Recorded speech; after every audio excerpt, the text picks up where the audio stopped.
नमस्ते दोस्तों, तैयार हो जाओ एक नई कहानी के लिए जहां राज छिपे हैं, देव जाग रहे हैं और जादुई पत्थर रास्ता दिखा रहे हैं। तो चलो चलें अली, ज़ैनब, उमर और हिना के साथ एक आश्चर्यजनक यात्रा पर। कहानी शुरू होने वाली है।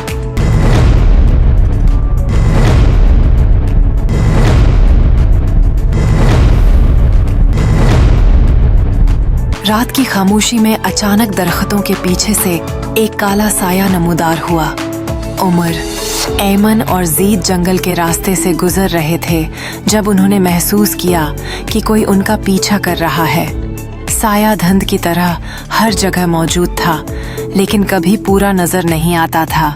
ये साया हमें किसी और दुनिया में खींचना चाहता है, ऐमन ने खौफ से कहा। उमर ने जल्दी से अपनी किताब राज निकाली और उसमें सायों के जाल वाला बाब खोला।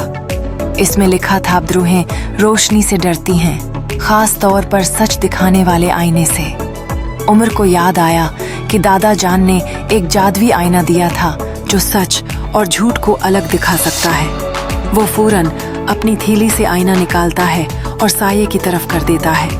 आईना चमकता है और साये की असल शक्ल जाहिर हो जाती है। एक बदरूह जिसकी आंखों में नफरत और हसद भरा है।